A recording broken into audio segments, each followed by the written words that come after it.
of Rapa Nui? Raise your hand if you have. So 0. How about Easter Island? Any of you ever heard of that? Sound a little more familiar, right? Easter Island is considered one of the most remote islands in the world. It was first inhabited in the 1300s by Polynesians who came over on big canoes. They believe there was about 100 of them to start with. Once they got to the island, they began making moi. If you guys ever heard of them, there's great large statues with the big heads that Night at the Museum Gum Gum, that guy. So, they made these, and as their population grew, they split up into tribes, and they eventually, each tribe would make their own, and they became more and more competitive as the population grew, and their main goal of their whole society was to produce these mau.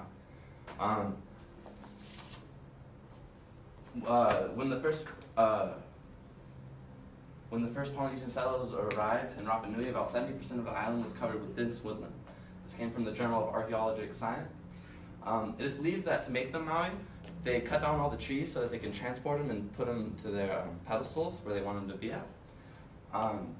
So once they started making all these, their population of trees started to go down. There was a lot of deforestation. And we know this because they've done research and they've hypothesized other reasons for not having trees, like the deforestation of the island. And they found that it wasn't from rats or climate or any other factor, it was from humans. They would chop the trees down, burn them down, however they needed to get it. But it's right here off the coast of Chile, Rapa Nui, and it's this beautiful island, and as you can see, there's no trees. It was once greatly forested, as they can tell through the archaeological remains from it. The original culture of the Polynesian people, they were like that. They dressed pretty much in like islanders.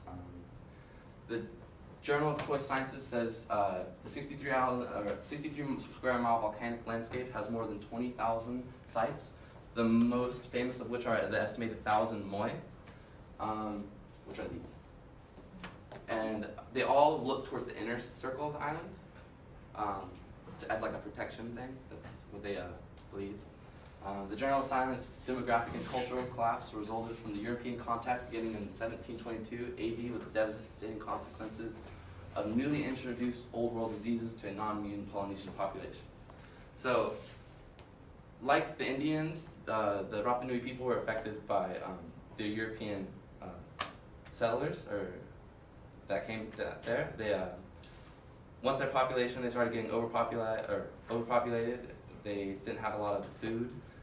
There was a lot of starvation on the island. People were fighting over food.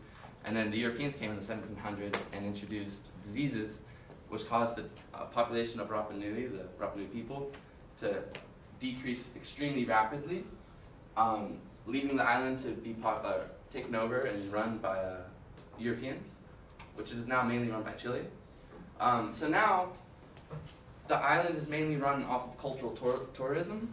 So the whole economy of the island is built off of people coming to visit the island. There's no real way the island makes money or has an income.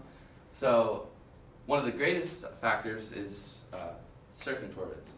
So the surf culture that's on Rapa Nui is unique. It's like no other, I don't think. Like, there's no island that's as remote and like Rapa Nui. Like Hawaii, if you go there, so there's gonna be thousands of people in water. Here you go here, there might be 2 in the lineup. The Journal of Contemporary Pacific Cultural Tourism states that cultural tourism takes the role of a fragile resource that is as precious and at risk as all those palm trees that Rapa Nui supposedly chopped down. So the island of Rapa Nui is very poor. Their cultural tourism doesn't really support their economy very well. So a lot of people and economists believe that it's a fragile economy, that it might collapse, and that eventually it's going to resemble something quite different than what it is now. And yeah, so I first heard about this Rapa Nui from the movie 180 Degrees South. It's a documentary about surf culture and the company Patagonia.